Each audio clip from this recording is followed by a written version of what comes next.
And I really believe now we can finally answer the question about the death of Tutankhamun. For nearly a century, King Tutankhamun was seen as the radiant boy pharaoh of Egypt.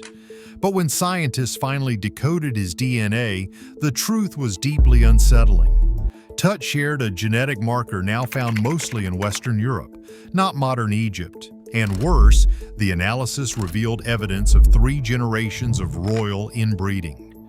How did a European genetic signature end up in Egypt's most famous dynasty? And what price did Tut pay for his family's relentless quest for purity? The answers force us to confront everything we thought we knew about the pharaohs and the hidden cost of divine bloodlines. In the controlled chaos of the Cairo Museum's ancient DNA laboratory, a pattern began to reveal itself. It would redraw the genetic map of Egypt's most storied dynasty. Technicians working under tight security and sterile conditions extracted DNA from the bones and teeth of 3 royal mummies, Tutankhamun, his probable father Akhenaten, and Amenhotep III. Each test, run through a maze of contamination controls and negative blanks, returned the same result. All 3 men carried the Y chromosome haplogroup R1b. This single marker, a string of genetic code passed from father to son, links these pharaohs across 3 generations. The implications were immediate and staggering. R1b is now found in over 50% of Western European men, but in Egypt today it appears in less than 5% of the male population. The odds of seeing this marker so consistently in 3 consecutive pharaohs in a land where it is nearly absent force scientists to reconsider old assumptions about Egypt's royal bloodlines. The discovery was not a fluke or the result of modern contamination. Replicated tests using different samples and teams confirmed the finding again and again. The genetic evidence transformed the royal family from a collection of isolated figures into a single traceable lineage, a dynasty defined by a marker that, for modern Egyptians, is a genetic outlier. The presence of R1b in Tutankhamun, Akhenaten, and Amenhotep III placed the 18th dynasty at the crossroads of ancient migration and genetic exchange. The data, stripped of legend and myth, pointed to a dynasty whose origins and connections reached far beyond the Nile. For geneticists, the story was no longer about a single boy king. It was about a dynasty-wide signature, a pattern that raised as many questions as it answered. How did this rare marker become the thread tying together Egypt's most iconic royal line? And what did it mean for the story of the pharaohs, whose power and identity were built on claims of unbroken divine descent?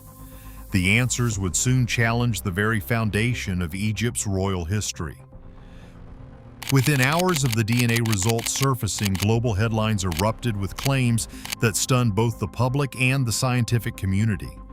Major outlets splashed phrases like Europeans ruled Egypt and Tutankhamun was a Western European, pushing the story far beyond the cautious language of the original research. Social media and talk shows seized on the R1b marker, turning a technical detail into a cultural flashpoint. The narrative was simple, catchy, and, as many experts warned, dangerously misleading. Inside Egypt, officials at the Ministry of Antiquities and spokespeople for the Cairo Museum moved quickly to temper the frenzy. At a press conference, Dr. Yahya God, one of the lead geneticists, stood beside the museum director and reminded reporters that a single genetic marker does not define ancestry, let alone national identity. He explained that while R1b is indeed common among Western Europeans today, its presence in a 3,300-year-old royal mummy tells a much older and more complicated story. Genes do not respect borders, he said, urging the public to resist easy answers and sensational headlines. Population geneticists echoed these warnings in interviews and opinion pieces. They pointed out that the R1b haplogroup is a broad category, shared by millions across continents, and that its frequency in modern populations says little about where it first appeared or how it traveled. The fact that less than 5% of Egyptian men today carry R1b only highlights how much the genetic landscape has shifted over thousands of years. Ancient Egypt was not a genetic island. It was a crossroads shaped by waves of migration and exchange. Behind the scenes, museum officials debated how much data to release, fearing that any ambiguity would be twisted by fringe theorists or used to stoke nationalist narratives abroad. Some scientists pushed for full transparency, arguing that secrecy would only fuel conspiracy theories. Others worried that releasing incomplete data could do more harm than good, especially when the science was already being misrepresented. The decision was made to publish peer-reviewed findings with clear warnings. R1b in King Tutankhamun's lineage was not proof of European pharaohs, but a clue to a far older puzzle. The choice favored transparency. As the dust settled, the controversy forced a reckoning with how ancient DNA is communicated to the public. The rush to claim Tutankhamun as European ignored the complexities of genetics, migration, and identity. Egyptian officials, supported by international geneticists, insisted that the story was not about race, but about the movement of people and genes long before the modern world drew its boundaries. The real mystery was not who Tutankhamun was by today's standards, but how his family came to carry a marker now so rare in Egypt and so common far to the west. The answer lies in movement, migration, and centuries of contact across the Mediterranean and the Near East. Long before the first pharaohs carved their names into the limestone cliffs of the Nile, a different story was unfolding far to the north.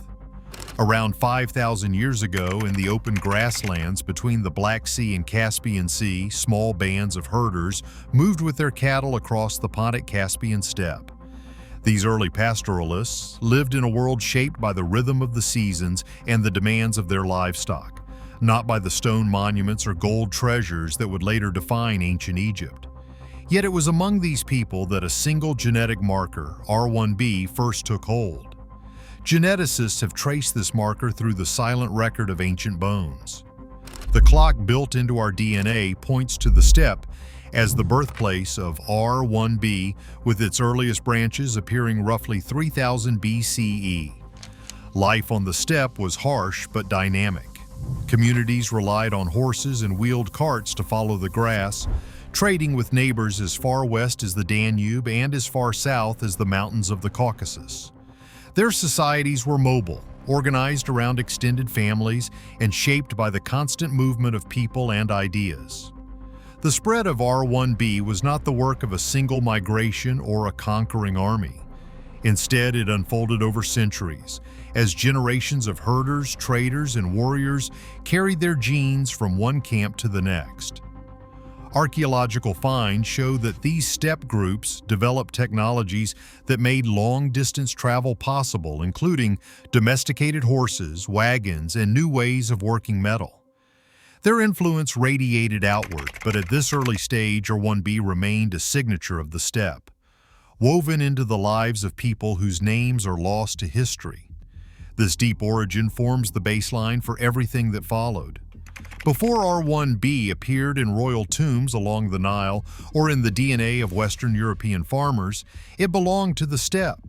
The story of how it traveled from these windswept grasslands to the heart of Egypt's most famous dynasty would take millennia to unfold. By 2000 BCE, the world around Egypt was alive with movement and exchange. Archaeologists tracing the journey of R1b point to a southward corridor that threaded its way from the Pontic-Caspian steppe through Anatolia and the Levant, finally reaching the Nile Valley. This route was not a single road, but a network of shifting trade paths and alliances, shaped by the ambitions of traders, warriors, and rulers alike.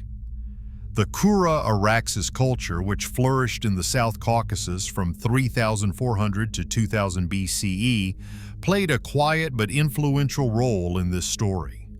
Known for distinctive black pottery and advanced metalwork, The Kura Araxes people established far-reaching contacts stretching west into Anatolia and south toward the cities of the Levant. Archaeological finds reveal their goods turning up in settlements hundreds of miles from their homeland, evidence of a thriving exchange that linked distant regions. As steppe herders moved into contact with Kura Araxes traders, new lineages and technologies began to filter south. The Levant and Anatolia became crossroads where genetic markers, including early forms of R1b, mixed and spread. By the Middle Bronze Age, these regions were already hosting populations with steppe ancestry, as shown by recent genetic studies. Trade caravans carried not just copper and tin, but also the genes of their handlers, sometimes embedding rare lineages into the elite families that controlled these routes. Egypt's connection to this web ran deeper than material goods. Diplomatic marriages and the movement of skilled artisans brought foreign bloodlines into the royal courts. The founder effect, a phenomenon where a small group introduces a rare genetic marker into a new population, helps explain how R1b could take root in a single royal line, even as it remained scarce among ordinary Egyptians. For the pharaohs of the 18th dynasty, the story of their ancestry was written not only in temple walls, but in the invisible legacy of ancient migrations. The presence of R1b in Tutankhamun's family is a signpost pointing back to a world where boundaries were porous, and Egypt was part of a much larger interconnected Bronze Age tapestry. Tutankhamun's DNA profile does not simply tell a story of distant migration, it exposes a family tree tangled by generations of close relative marriage. Geneticists armed with short tandem repeat markers from both his father, identified as the KV55 mummy, and his mother, the younger lady, set out to quantify Tutankhamun's parentage. The numbers left little room for doubt. Of the 16 genetic loci analyzed, 11 were identical between the two supposed parents. This degree of allele sharing is not typical of cousins or half-siblings. It is the signature of a full sibling pair. When these results were modeled statistically, the probability that Tutankhamun's parents were brother and sister soared above 95%. Such a high coefficient of inbreeding is almost never seen outside the most isolated or intentionally endogamous populations. The science behind these conclusions is blunt. Each person inherits half their DNA from each parent. When both parents are siblings, the child receives identical stretches of DNA from both sides of the family tree, doubling up on genetic material that, in a population with more diverse ancestry, would be varied. This phenomenon, called homozygosity, is visible in Tutankhamun's genome. The team measured his inbreeding coefficient, a number that expresses the likelihood that both copies of a gene are inherited from a single ancestor. For Tutankhamun, the coefficient matched that expected for a child of a brother and sister, roughly 0.25, that is 25%. In practical terms, this means 1 in 4 of his gene pairs were identical by descent, a situation that dramatically raises the risk of inherited disorders. This pattern was not an isolated accident. The royal family tree reconstructed from ancient DNA and historical records reveals 3 consecutive generations of close kin unions. Tutankhamun's father and mother were siblings. His father, Akhenaten, was himself likely the product of a marriage between first-degree relatives. The same pattern repeats with Amenhotep III, Tutankhamun's grandfather. Each generation, the genetic pool narrowed further. The pharaoh's obsession with preserving divine bloodlines came at a steep biological cost, one that would play out in the health and fate of their children. In the context of the 18th dynasty, these marriages were not hidden or shameful. They were celebrated as a mark of purity and legitimacy.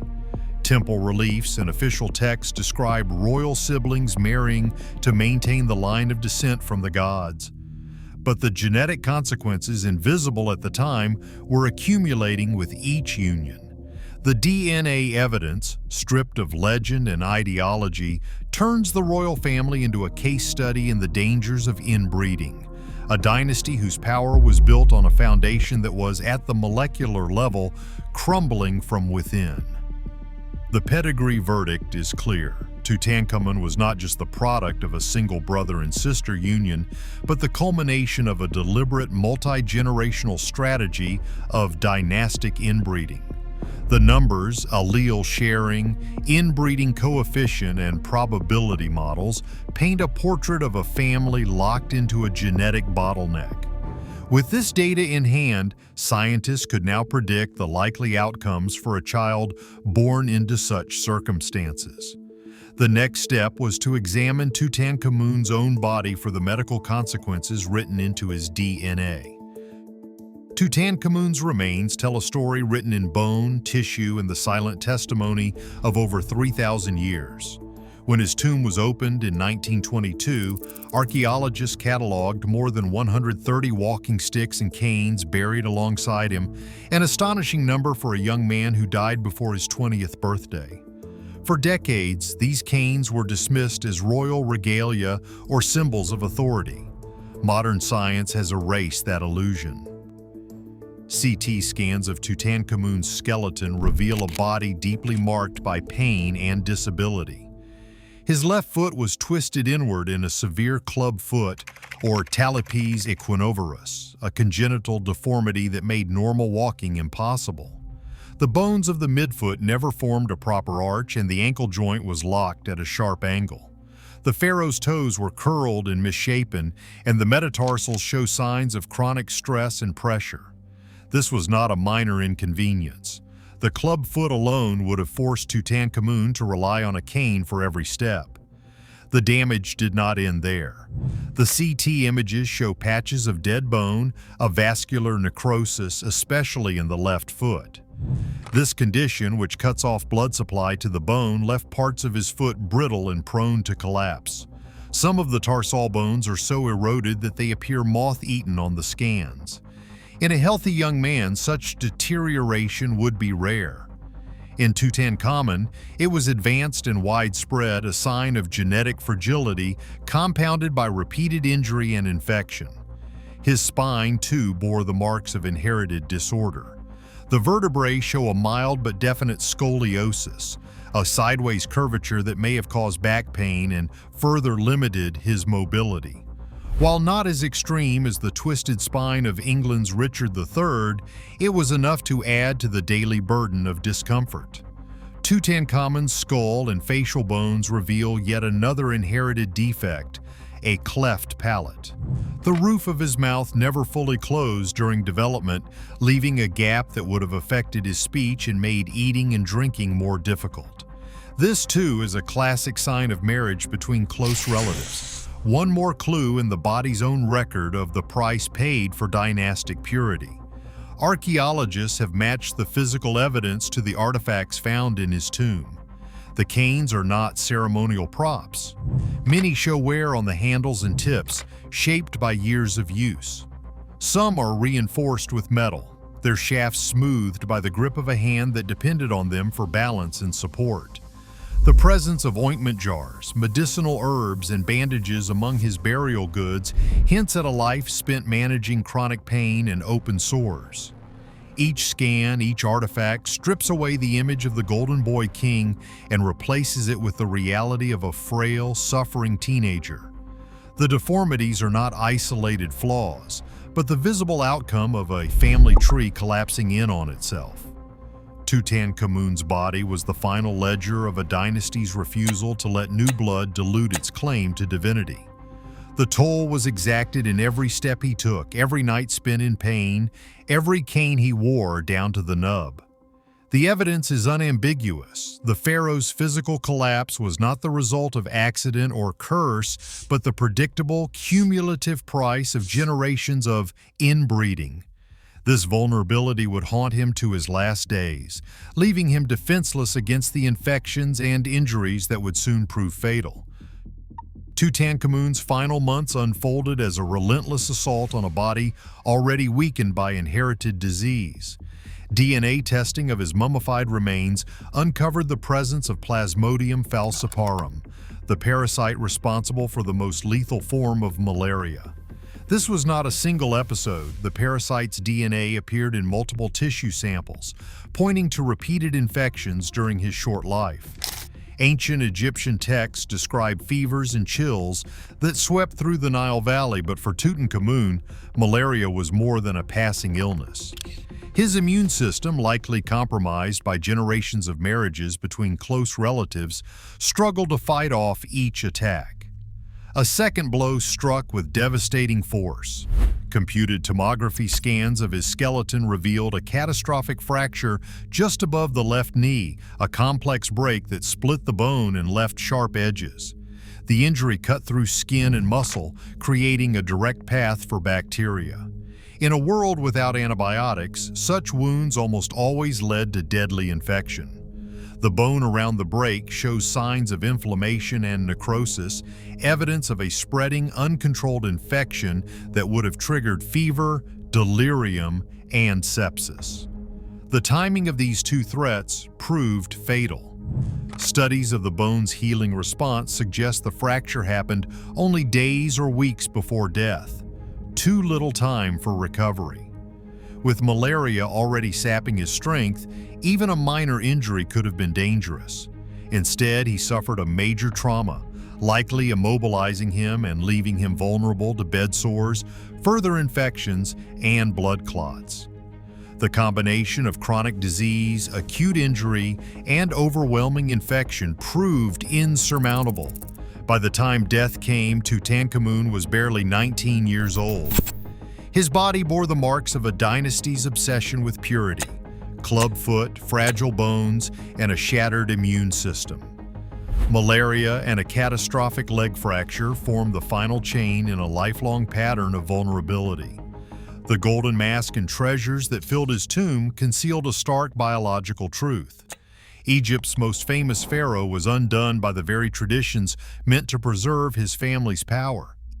Even as the headlines faded and the museum lights dimmed, the scientific story behind Tutankhamun's DNA remains unfinished.